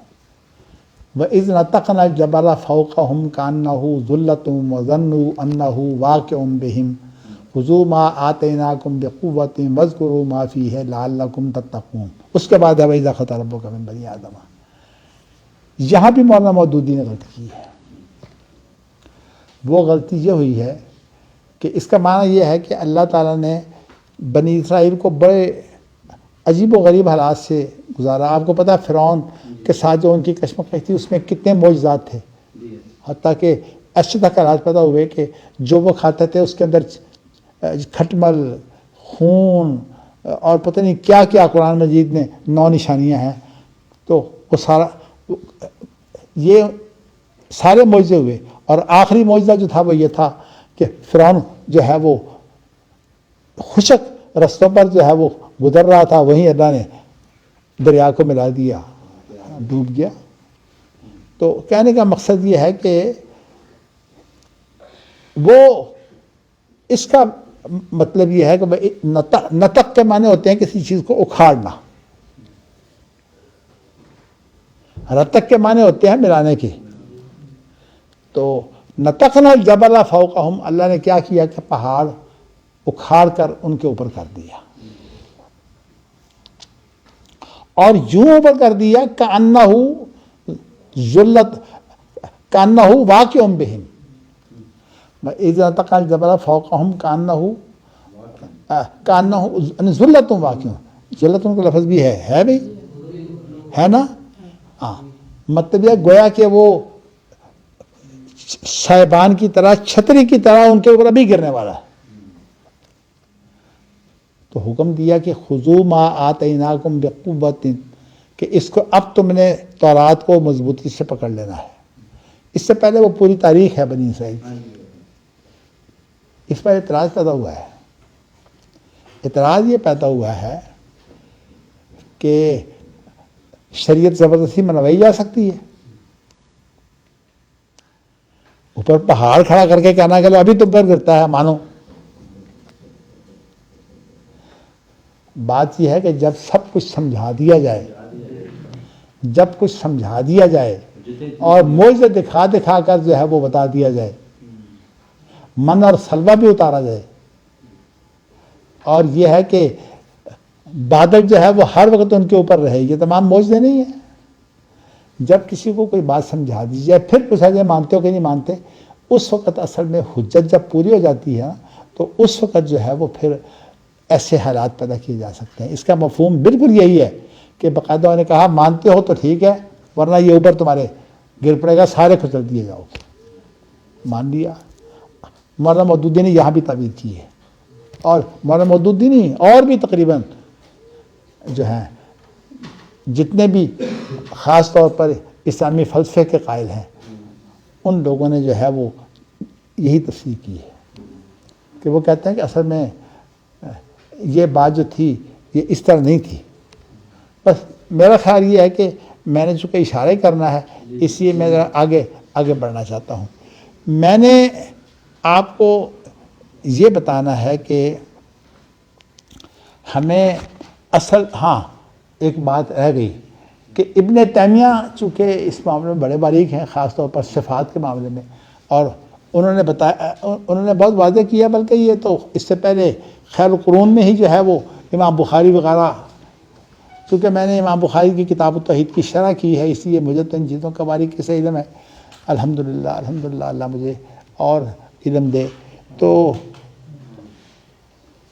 انسان کے پاس جو اختیار ہے یہ اصل میں اللہ کا پیدا کردہ اختیار ہے، یہ مخلوق اختیار ہے، اور اللہ کے پاس جو اختیار ہے وہ اصل میں وہ خالق کا وصف ہے، وہ مخلوق نہیں ہے۔ تو اس لیے یہ تفسیر جو ہے یہ بھی غلط ہو گئی۔ میں آپ کو بتانا ہی چاہتا ہوں کہ کاش کہ ہمارے علماء جو ہیں وہ اب ڈاکٹر صلاح تو اس سے بھی بہت آگے بڑھ گئے ہیں، وہ تو فلسفے میں اتنے بڑھ گئے ہیں، ان کا تو مودودی صاحب تو خیر اتنی بات کر کے چلیے آگے بڑھ گئے، ڈاکٹر اسرار صاحب تو اصل میں فلسفوں میں پڑھ گئے، اور فلسفوں میں پڑھ کر اتنے الجھ گئے کہ ان کو خود کچھ سمجھ نہیں آتی تھی۔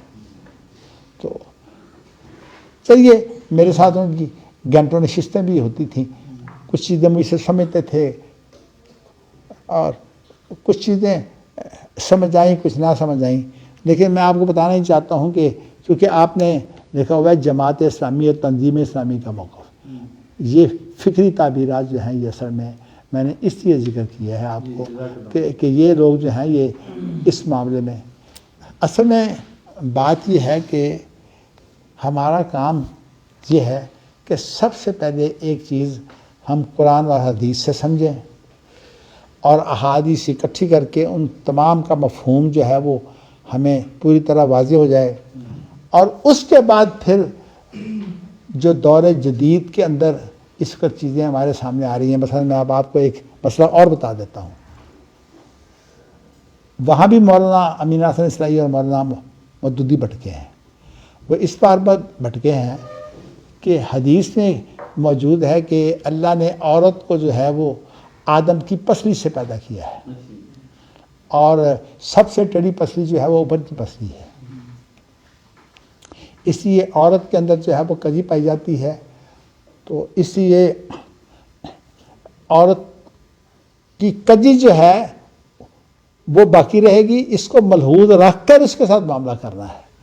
اگر اس کو تم سیدھا کرنا چاہو گے تو پھر ٹوٹ جائے گی، یعنی طلاق ہو جائے گی، پھر تمہارے پاس بچے گی نہیں. اس لیے اس کجی کو باقی رکھ کر جو ہے وہ تم نے جو ہے وہ کام کرنا ہے. انہوں نے اس تفسیر کو درست کرنے کے لیے یا ایھا الناس اتقوا ربکم الذی خلقکم من نفس واحدۃ وخلق منها زوجها کی تفسیر کیا کی ہے. اے انسانوں، نہیں کیا لفظ ہے، یا ایھا الناس، دوبارہ پڑھیے گا. یا یا ایھا الناس یا ایھا الناس، اتقوا ربکم الذی خلقکم من نفس واحدہ. اے انسانوں، اس رب سے ڈرو جس نے تمہیں ایک جان سے پیدا کیا. وجعل منہا زوجہا، اور اسی جان سے جو ہے وہ اس کی بیوی کو پیدا کیا. اچھا، اب مفسرین، میں مولانا مودودی کا اور مولانا امیر حسن صاحب کا اس لیے کہ یہ مولانا مودودی تو ویسے جو ہیں وہ حدیث کو مانتے ہیں، تو لیکن فن حدیث کے بارے میں ان کو شبہات ہیں، اور مولانا امینہ سے اصطلاحی جو ہے فن حدیث کے مخالف ہیں. وہ کہتے ہیں فن حدیث نیا میں نے تیار کیا ہے. تو یہ خیر بات دور جائے گی.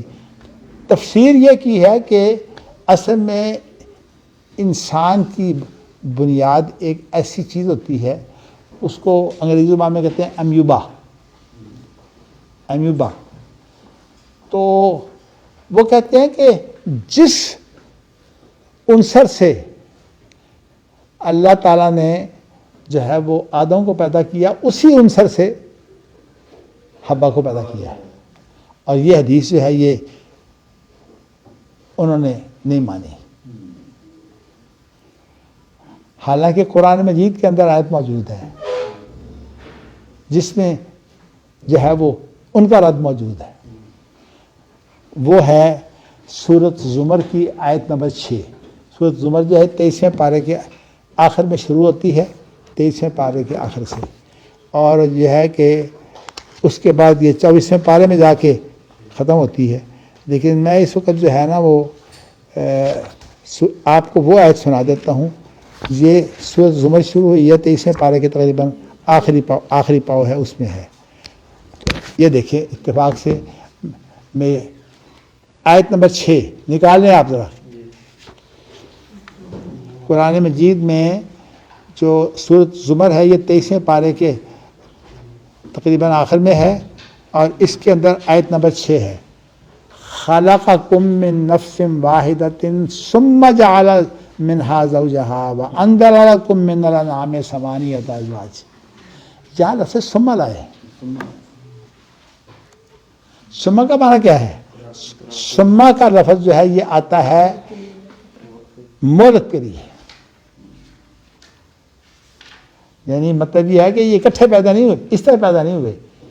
وہ جو تفسیر ہے وہ تو یہ ہے کہ جس امیبا سے پیدا کیا مرد کو، اسی امیبا سے پیدا کیا عورت کو، اس کے لیے تو کوئی وقفے کی ضرورت نہیں ہے. یہاں اللہ تعالیٰ نے لفظ ثم لا کر یہ بتایا ہے کہ نہیں، یہ بعد میں کام ہوا ہے. جب آدم مکمل ہو گیا تو پھر آدم سے حوا کو پیدا کیا ہے. اور آگے پھر کیا ذکر ہے؟ وَأَنزَلَ لَكُم مِّنَ الْأَنْعَامِ ثَمَانِيَةَ أَزْوَاجٍ. جس طرح ہم نے آدم سے حوا کو پیدا کر کے جوڑا بنایا ہے نا، اسی طرح جو ہے وہ ہم نے یہ جو 4 پائے ہوتے ہیں ان کے بھی 8 جوڑے بنائے ہوئے ہیں. اس کے بعد پھر ذکر ہے. میں بتانا اصل میں یہ چاہتا ہوں کہ قرآن مجید کی تفسیر کرتے وقت اگر آپ جو سلف کی تفسیریں چھوڑ دیں گے تو بہت خطرناک پوزیشن میں بڑھ جائیں گے. اس لیے یہ میرے بزرگ نے جب یہ بات کہی کہ اللہ نے جو ہے وہ انسان کو چونکہ اپنا اختیار دیا ہے، تو جب اللہ کا اختیار ہے تو اب انسان خدائی طاقت، جب خدائی طاقت ہو تو خلیفہ بن گیا. اچھا، اب میں آپ کو بتاؤں کہ حالانکہ یہ بات مخاطب کون ہے؟ وہ کون ہے جن کو مخاطب ہو رہا ہے؟ سارے انسان تو بن گئے نائب. اس کا معنی یہ ہے کہ یہ سب گناہ نہیں ہے. اللہ رب ہے تو ساروں کے اندر جو ہے جب اختیار پیدا ہو گیا تو سارے رب بن گئے. کیونکہ اللہ کا وصف ہے. جس کے پاس اللہ کا وقت خواب و عطائی ہو جو کچھ بھی ہو، لیکن جب آپ نے یہ مان لیا کہ اللہ کا وصف جو ہے انسان میں موجود ہے تو اس کا معنی ہے دوسری جانب تو ہے ہی کوئی نہیں. یہ اصل میں بہت بڑی نہیں، میں آپ کو بات بتاؤں کہ اس وقت جو ہے وہ میں نے آپ کو یہ بتا دیا ہے کہ ابن تیمیہ چونکہ بڑے ذرا پرجوش ہیں، انہوں نے کہہ دیا من اعتقد ان الانسان خلیفۃ اللہ فقد کفر. جو یہ عقیدہ رکھے کہ انسان اللہ کا خلیفہ ہے وہ کافر ہے. اس نے خدائی اختیارات مان لیے نا انسان. بھئی اللہ کی صفت انسان بھی آ گئی. حالانکہ تو کتنی سی بات ہے، لیس کمثلہ شیء وہو السمیع البصیر. تمام جاندار جو ہے وہ سمیع بصیر ہیں، اللہ کی مانند کوئی نہیں. کیا مطلب کہ یہ ان کے سمع بصر کی جو حقیقت ہے، اللہ کا سمع اور بصر جو ہے وہ خالق کا سمع بصر ہے، اور یہ جو ہے یہ مخلوق کا سمع بصر ہے. ان دونوں کی حقیقت ہی ایک نہیں ہے. اصل میں یہ وہ نقطہ ہے جو اصل میں عقیدے کا بہت بڑا نقطہ ہے. اب اللہ کرے کہ وہ میری کتاب جو ہے وہ کتاب التوحید وہ کس طرح چھپ جائے. مجھے اللہ ہمت دے، آپ میرے لیے دعا کریں. اچھا، میں نے آپ کو جو ہے وہ یہ بتایا ہے کہ اصل میں الجھنیں جو ہے وہ کہاں سے پیدا ہوتی ہیں. اب اسلام کے اندر جو اختیار ہوتا ہے وہ اختیار اگر آپ یہ کہہ دیں کہ دنیا میں جزا اور سزا کا اختیار جو ہے یہ انسان کے پاس ہے تو اس کو بولتے ہیں تھیوکریسی. عیسائیت کے اندر انہوں نے کیا کام کیا ہوا ہے؟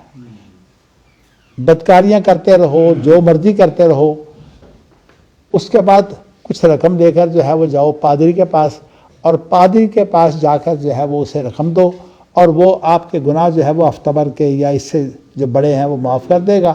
اس کے بعد جو ہے وہ پھر، اور یہ میں نے اپنی آنکھوں سے دیکھا ہے، اس لیے کہ میں دبئی میں جہاں ٹھہرا کرتا تھا اس کے ساتھ ہی کیتھولک چرچ تھا ایک. اس کے اندر میں دیکھنا کہ اسی طرح کے جو لوگ گندے پلے ہیں، بدکاریاں کرنے والے، وہ بہت بڑا اکٹھ ہوتا تھا اتوار کے روز. اور وہ پھر جب جاتے تھے تو جا کے پھر جب واپس آتے تھے تو اس کے بعد وہاں اتنی بڑی مارکیٹ ہوتی تھی کہ وہ ساری مارکیٹ جو ہے وہ بک جاتی تھی. اتنی بڑی تعداد میں لوگ جو ہیں. یہ تصور جو ہے یہ قرآن مجید نے لیس لک من الامر شیء او یتوب علیہم او یعذبہم فانہم ظالمون، یہ نبی اکرم صلی اللہ علیہ وسلم کو جب زخم آیا تو آپ نے فرمایا کہ کیف یفلح قوم ادموا وجہ نبیہم، وہ قوم کیسے فلاح پائے گی جنہوں نے اپنے نبی کا چہرہ خون کر دیا. تو قرآن مجید کی آیت اترائی کہ یہ جو عذاب اور جہنم اور جنت ہے یہ تیرے ہاتھ میں نہیں ہے، یہ اللہ کے ہاتھ میں ہے. مجھے پتہ ہے کہ بہت سی چیزیں جو ہے وہ میں نے مختصر آپ کو بتائی ہیں.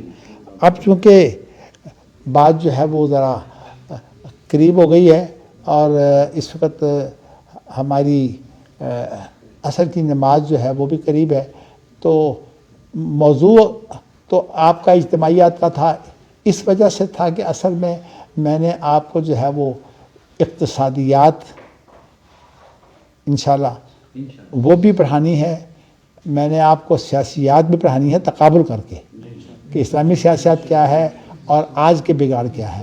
اس طرح جو ہے وہ عمرانیات بھی میں نے انشاءاللہ آپ کو پڑھانی ہے، اور یہ ساری باتیں وہاں باریک سے باریک جو ہے وہ آئیں گی. اس وقت میں نے جو چیز سوچی وہ میرے ذہن میں پہلے یہ بات آئی کہ سب سے پہلے تو یہ قرآن کی جو آیت ہے جس کے متعلق اللہ کی قدرت، کوئی ایسا آدمی ہوتا، کوئی نیک بخت جو یہ چیز لکھ جاتا. حافظ عبداللہ روپڑی کی تو میں نے بہت جو ہے وہ درود سنے ہیں، وہ ان چیز کو واضح کیا کرتے تھے، اور مجھے آج تک یاد ہے. پھر یہ جنوں کا ہی خلیفہ کہیں گے ہم؟ نہیں، جنوں کی بات جو ہے پھر کریں گے کسی وقت. جنوں کا مسئلہ یہ نہیں ہے، وہ پھر انشاءاللہ آپ کو بتائیں گے. نہیں، آج جو ہے میرے خیال میں وہ انا عرضنا الامانۃ علی السماوات، نہیں، میں آپ کو بتاتا ہوں، جنات کے لیے شریعت تو ہے، نبی بھی یہی ہیں، لیکن جنات کی شریعت ہمارے والی شریعت نہیں ہے. میں آپ کو اتنی بات بتا دوں، عرضنا الامانہ سے مراد جو ہے وہ اصل میں شریعت کی امانت ہے، کہ شریعت اللہ نے جو ہے وہ سپرد کی ہے. آپ یہ جتنی بھی تفسیریں پرانی نکالیں گے اس میں یہی بات نکلے گی. یہاں مراد اختیار نہیں ہے، یہاں اصل میں یہاں مراد شریعت ہے، کہ انسانوں نے جو ہے وہ اللہ نے تمام کو اختیار دیا تھا کہ تم اگر یہ امانت کے ذمہ دار بننا چاہتے ہو بنو. اگر اختیار نہیں دیا تھا تو پوچھنے کا معنی کیا ہے؟ اختیار دے کر رہا تھا، تمام نے انکار کر دیا. وہ حملہ الانسان، انسان نے اٹھا لیا تھا. اب چونکہ آپ ماشاءاللہ عالم نہیں، اس لیے میں نے اشارے کر دیے ہیں. یہ تو کلیئر ہو گیا ہے، لیکن لفظ خلیفہ جو ہے نا یہ اشکال میں ڈال رہا ہے. خلیفہ تو ہوتا ہے جانشین، وہ کس کا جانشین؟ آپ کو بتایا نہیں، یخلف بعضهم بعضا. تو مطلب یہ پہلے جو نسل انسانی تھی یخلف، دیکھو میں تمہیں بتاؤں، جب آپ کو میں نے پہلے مثال دی تھی، جب آپ کہیں گے رأیت رجلا عالما، تو وہاں مرد مراد نہیں ہوگا، وہاں عالم مراد ہوگا. اسی طرح اگر آپ کہیں گے نا رأیت عالما، میں نے عالم دیکھا، تو اس کا معنی کیا ہوگا؟ انسان خود بخود اس میں آ جائے گا. اصل میں بات یہ ہے کہ اللہ نے جب یہ کہا نا کہ میں ایک خلیفہ پیدا کر رہا ہوں، یہ قطعاً نہیں کہا خلیفتی اپنا خلیفہ، بلکہ حدیث میں تو اس کے خلاف صحیح حدیثیں موجود ہیں. کہ ایک حدیث ہے دجال کے بارے میں، اور سفر کی دعا میں تو ہم مستقل یہ پڑھتے ہیں، اللہم انت الصاحب فی السفر والخلیفۃ فی الاہل. اے اللہ تو سفر میں ہمارا ساتھی ہوتا ہے اور ہمارے اہل میں ہمارا خلیفہ ہے، یعنی اللہ ہمارا خلیفہ ہے نا، کہ ہم اللہ کے خلیفے ہیں. اور اسی طرح دجال والی جو حدیث ہے وہ صحیح مسلم میں ہے، وہ یہ ہے کہ جب دجال نکلے گا تو اللہ کے رسول نے فرمایا کہ اگر میں زندہ ہوا تو فانا حجیجہ، میں اس سے مناظرہ کروں گا. اور ان مت فاللہ خلیفتی علی کل مسلم، اور اگر میں مر گیا تو اللہ میں ہر مسلمان کے اوپر میرا جو ہے وہ جانشین ہے. اصل میں بات یہ ہے کہ یہ مسئلہ قرآن حدیث پڑھیں تو بالکل اور ہے.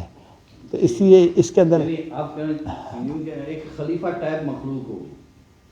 نہیں، آپ اس کا ترجمہ یہ کریں گے، رائے تو عالمن کا معنی یہ ہوتا ہے کہ میں نے علم والا انسان دیکھا.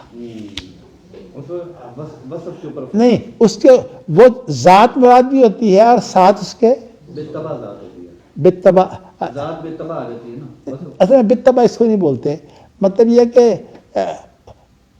اس کے لیے گرامر کا اصول یہ ہے کہ جب ایک وصف کے ساتھ ذکر آ جائے تو جو چیز پہلے آتی ہے نا وہ پھر وصف پر وارد ہوتی ہے. پھر وہ مثال طور پر آپ یہ کہیں کہ میرے پاس یعنی آپ ایسی کو بات کر دیں، نہیں وہ تو خیر میں مثال آپ کو دے دی ہے.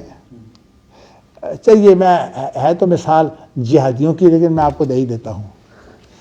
امرت ان اقاتل الناس حتی یشہدوا ان لا الہ الا اللہ، کہ میں حکم دیا گیا ہوں کہ میں لوگوں سے قتال کروں یہاں تک کہ وہ سارے لا الہ الا اللہ کہیں. یہاں غلطی کیا ہے؟ جہادیوں نے اس سے مراد دیا ہے کہ اب قتال ہر آدمی پر فرض ہے، حالانکہ یہاں مراد یہ ہے کہ جن قتال کی شرط ہے فتنے کی صورت میں جب قتال ہوتا ہے نا تو اصل میں یہاں مراد وہ لوگ ہیں. تو اس لیے یہ جو ہے نا کہ امرتو کا جو ورود ہے وہ اصل میں وصف پر ہوا ہے. اور یہ گرامر کے اندر یہ کہا جاتا ہے کہ جب وصف ذکر ہو تو اس کا جو ذکر ہوتا ہے اس میں یہ ہوتا ہے کہ پھر وہ چیز جو ہے نا پیچھے وہ وارد ہوتی ہے وصف پر. وہ اصل پر عبادت نہیں ہوتی. جیسے رہے تو رجلن عالمن، رجل پر عبادت نہیں ہوگی.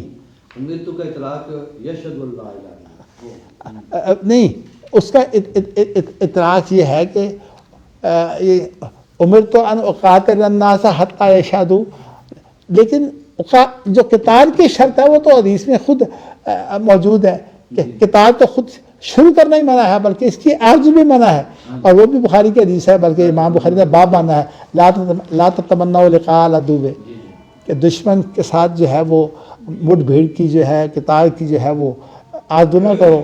ہاں اللہ سے دعائیں مانگو کہ اللہ مجھے لڑائی سے بچا لے، لیکن اگر لڑائی شروع ہو جائے تو پھر اس کے بعد جو ہے وہ ثابت قدم رہو اور اللہ سے جو ہے وہ ثابت قدمی کی دعائیں مانگیں.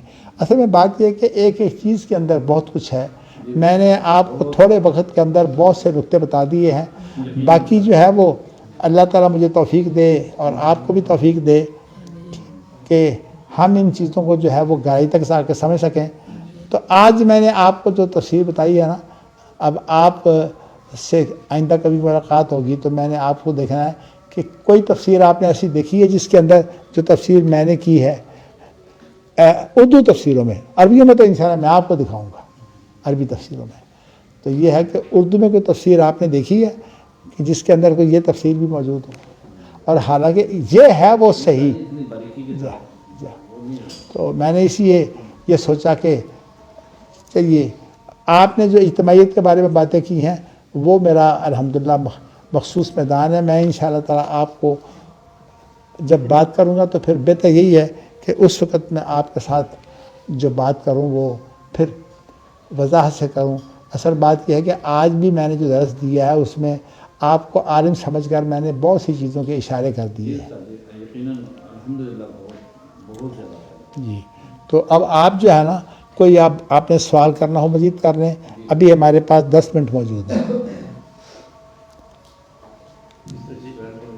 سر یہ عمرانیات کے اوپر کوئی کتاب ہے جس میں ویسٹ کو سامنے رکھ کے اردو میں لکھی گئی ہو؟ کوئی کتاب موجود نہیں ہے. میں آپ کو بتاؤں جن لوگوں نے لکھا ہے وہ بھٹکے ہوئے لوگ ہیں. اور آپ کو یہ بتاؤں کہ اس وقت سب سے بڑا جو فساد ہے نا وہ اقتصادیات کے بارے میں ہے. اس وقت بینکوں کے اندر جو لوگ مولانا تقی عثمانی نے اور منیب الرحمان نے جو بھرتی کرائے ہوئے ہیں اور جو لاکھوں تنخواہیں دے رہے ہیں وہ تمام کے تمام سود کو جو ہے وہ پاک اور صاف بنا رہے ہیں. کتابوں میں آپ کو نہیں ملے گا. اس لیے آپ کو بتاؤں کہ آپ میرے لیے ایک دعا کر دیں، یہاں بیٹھے بیٹھے کر دیں کہ اللہ مجھے صحت دے اور مجھے اللہ اس قابل کرے کہ جو کچھ اللہ نے مجھے سکھایا ہے میں وہ کم از کم اس کو آگے پہنچا سکوں. بس میں حقیقت یہ ہے کہ سر یہ بس ایک چھوٹا سا اشکال ہے کہ عام جملہ بولا جاتا ہے کہ انسان جو ہے وہ اشرف المخلوقات ہے. فرشتوں کے تقابل میں پوچھ رہا ہوں جیسا کہ بھی آپ نے ذکر کرا. دیکھیے میں آپ سے ایک بات کہوں کہ جب ایسی بات ہوتی ہے تو جنس کی ہوتی ہے. جنس انسان جو ہے وہ اس لیے اشرف المخلوقات ہے کہ اس کو سارے فرشتوں نے سجدہ کیا ہے. جبرائیل نے بھی کیا ہے، میکائیل نے بھی کیا ہے. یعنی جن سے آپ مقابلہ کر سکتے ہیں نا وہ سارے جو ہے وہ انہوں نے سجدہ کیا ہے. تو جو جس کو سجدہ کیا جائے وہ زیادہ بزرگ ہوتا ہے یا جو سجدہ کرنے والا وہ ہوتا ہے. جبرائیل سجدہ کرنے کا یہ بات اصل میں یہ ہے. لیکن یہ اصل میں آپ کو بتاؤں ایک اصول ہے، یہ بلاغت کی کتابوں میں آپ نے جو ہے وہ یہ موجود ہے. وہ یہ ہے کہ جب تقابل ہوتا ہے تو پھر جنس کا جنس سے ہوتا ہے. جیسے کہ الرجل خیر من المرأہ، مرد عورت سے بہتر ہے. اس کا معنی یہ نہیں کہ ہر مرد ہر عورت سے بہتر ہے. کیا ایک صحابہ میں سے ایک معمولی سا آدمی حضرت عائشہ سے بہتر ہے؟ اصل میں جنس کا جب مقابلہ ہوتا ہے تو اس میں ایک مجموعی طور پر دیکھا جاتا ہے. مجموعی طور پر انسان جو ہے، لیکن اللہ نے پھر بھی احتیاط کی ہے. اللہ نے کہا وَلَقَدْ كَرَّمْنَا بَنِي آدَمَ، وَلَقَدْ كَرَّمْنَا بَنِي آدَمَ وَحَمَلْنَاهُمْ فِي الْبَرِّ وَالْبَحْرِ وَرَزَقْنَاهُم مِّنَ الطَّيِّبَاتِ وَفَضَّلْنَاهُمْ عَلَىٰ كَثِيرٍ مِّمَّنْ خَلَقْنَا تَفْضِيلًا. کثیر کا لفظ. اللہ سے قرآن نے تھوڑی سی احتیاط کر لی ہے. اس کی وجہ یہ ہے کہ یہ باریک باتیں ہیں، پھر انشاءاللہ اس پر جو ہے وہ بات کریں گے.